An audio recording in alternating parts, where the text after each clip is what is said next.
Investors Chronicle. Companies and market show, welcome back. Now, as the conflict in Ukraine rumbles on into its second week, our team of IC staff are back to discuss some more ramifications and fallout in our little Investors Chronicle world.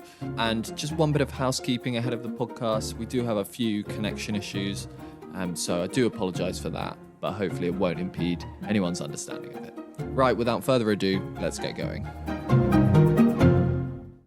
All right, time is 4:30 p.m. on Thursday, 3rd of March. And as you know, listener, the terrible events in Ukraine is now entering its second week. What has this meant in our little Investors Chronicle world? Well, I've assembled a crack team to tell you. In the studio, Michael Fahy, hello. Hello. And then over the internet, we've got Arthur Sants. Hi, guys. Mark Robinson. Hi, John. And Julian Hofmann. Hello, John. Always a pleasure. Lovely. Well, Michael, let's start with you. I suppose one of the more predictable consequences of war is a focus and increase on defence spending. NATO countries are certainly feeling the heat to increase, with Germany already notably increasing their defence spending to 2% of GDP. I think that's right. Announcing they'll do that in the past week. You've written about some defence shares that have rallied recently. Yeah, that's right. So I think, to put it into context slightly, there's, as you mentioned, Germany has increased its it said it will meet its obligation to reach 2% of GDP in terms of its spending. This was a pet peeve of Donald Trump's, or something that he raved on about for quite some time, that NATO members were not meeting their commitments, that the US was doing all of the heavy lifting. And there was a note recently from Jefferies, the investment bank, which spelled out how much each NATO country was contributing in terms of its GDP. And the figures, there was some quite stark differences. I mean, Greece, funnily enough, was one of the top with about 3.8% of its GDP. And the US obviously was a major contributor with 3.5%. The US accounted for about 70% of total spending. But then when you looked at some of the major European economies, they fell well short. Germany's 1.5%. Italy's 1.4%, and Spain only contributes 1% of GDP. This is clearly a war that's developed on Europe's borders, and the danger, I suppose, is that there will be potentially a permanent militarized border on the border with Poland. So European countries are very much having to reassess how much they spend and how they do it. So, unsurprisingly, there was quite a significant jump in share prices, mainly of European defence companies. In the UK, you had the likes of BAE Systems, that was up a quarter for a while, and Chemring and Avon were both up more than 20%, whereas others like Cohort, Kinetic and Babcock all made double-digit price increases. My colleague Julian wrote something specifically about Germany and about the impact there on the increase in spending in Germany. But Rheinmetall, obviously, the German contractor, was one of the main gainers, really. I think that was up about 62% at one stage before falling back.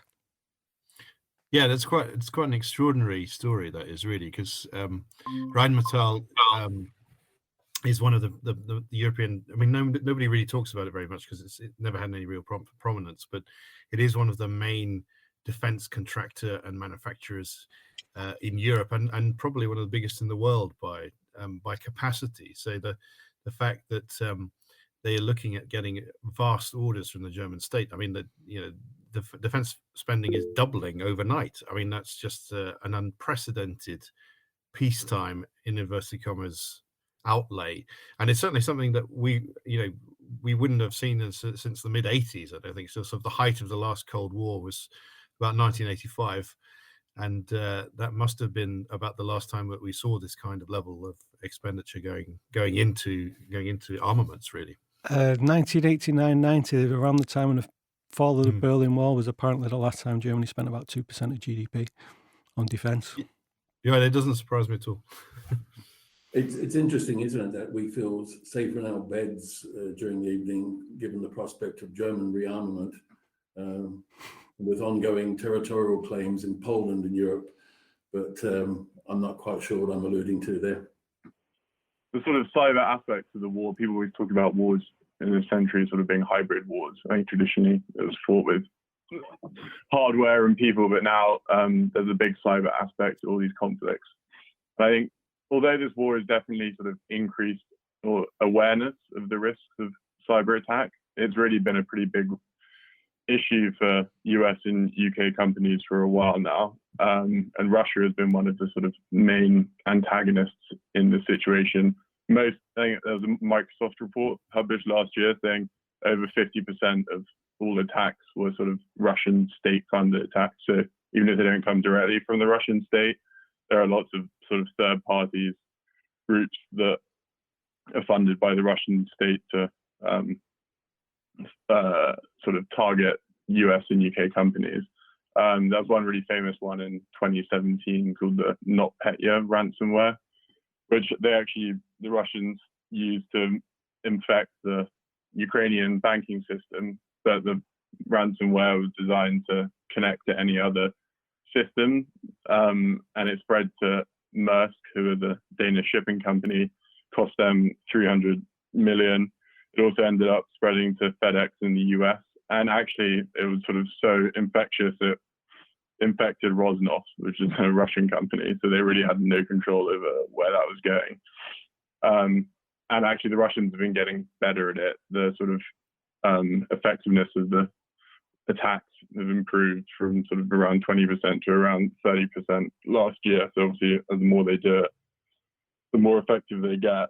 So it really has been an issue for UK companies for a while. And I think Darktrace had its results today, and their revenue was up over 50% last year. So obviously, they're having a lot more demand for its services, and those results wouldn't have been impacted by what's happened in Ukraine recently. However, given all of that, obviously, sort of the war has increased awareness around the issues. And I chatted to Ollie Whitehouse, who's the CTO of NCC, who are a cybersecurity consultant listed in the UK. And he said that when the war started, they've been immediately got a lot more inquiries from customers about how they could improve their security. And then there's obviously Darktrace was listed last year.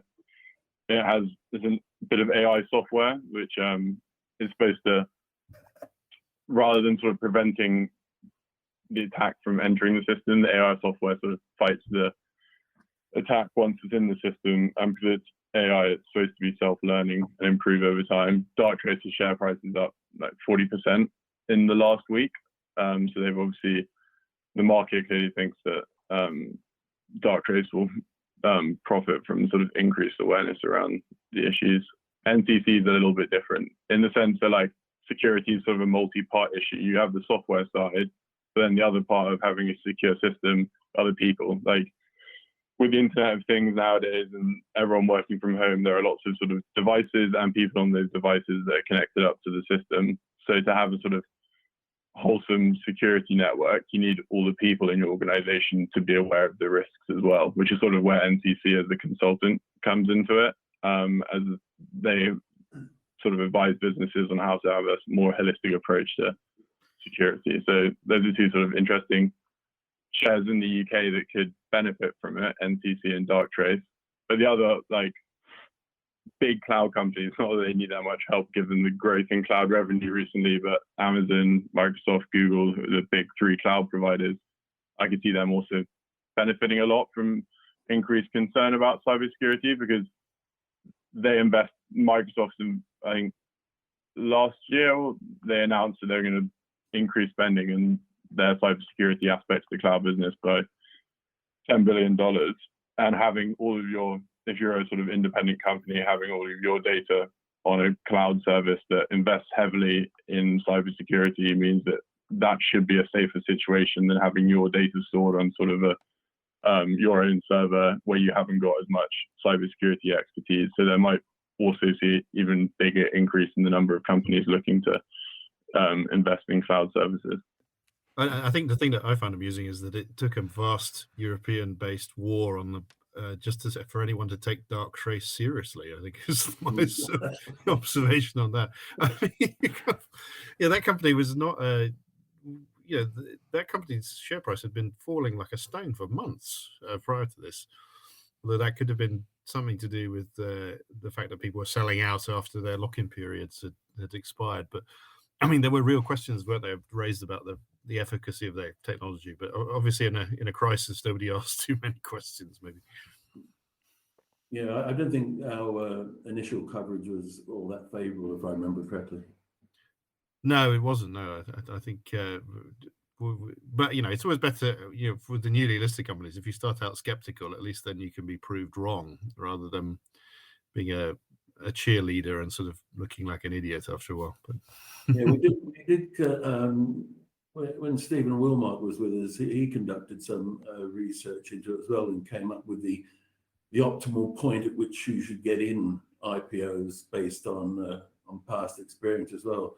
And certainly, you leave yourself vulnerable at the point of listing or just thereafter.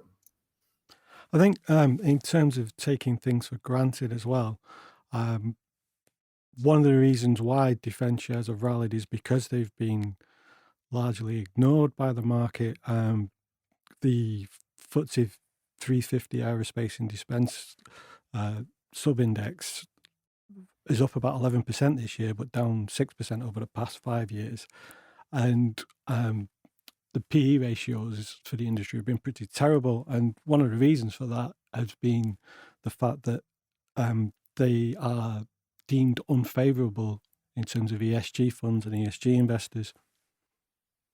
Well, that might be an interesting one, whether people have to reassess what it actually means to be an ethical investor. If you're in a situation where an investment buys you your entire external security, I mean, is that now a legitimate reason to buy arms companies? I don't know whether that there's that saying, is there, from George Orwell, isn't it, that we all sleep safe in our beds because rough men are prepared to do violence on our behalf, isn't it? That's I think that's sort of, you could apply that metaphor to buying defence shares. Well, I think there have already been some arguments made on that score that if you have governments around the world sending aid to Ukraine on a humanitarian basis, then how important is security as part of the social element of ESG? But I don't know whether, in the grand scheme of things, if you are somebody who decides that they want to invest ethically in a fund, and then you discover the fund has been buying shares in BAE Systems, that you would be tremendously happy about it. I mean, that's going to be one of the interesting things when all this, or hopefully when it all blows over, is it will be the changes or prospective changes to ESG strategies. I mean, it's completely subjective at the moment. I know that the industry has been trying to get to some sort of regular criteria based around ESG strategies. Another thing with defence companies worth mentioning as well is that the industry, by its very nature, is prone to consolidation.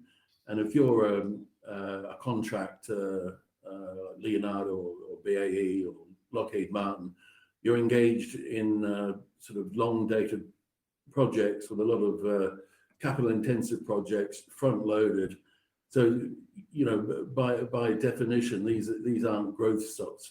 You're going to have to, if you want them in your portfolio, you have to leave them in there for a time because they're too large to move that quickly, I think. Just for more on ESG, our colleague Mary McDougall has a comment this week. It's in the magazine, page 22, "The Changing Face of ESG." That's some homework for our listeners. let's move away. Let's move away from Russia and Ukraine, unless there's any final comments you guys want to make. Julian, maybe we can move on to motor insurers. I believe you wrote up Admiral's results this week, didn't you? And next week, more of the same. Is that right? Yeah, so basically it's the twin sisters of motor insurance, Direct Line and Admiral. So Admiral came out today. It's always a really good, the company is a really good buy for investors generally because of the high dividend yields that those that they tend to throw out. The difference between Admiral and Direct Line is really the valuation. Direct Line is worth about half of you can pick them up at about 10 times PE, whereas Admiral is about 19 times. So it's there's a definite value split in the sector, and it's difficult to know exactly why that is.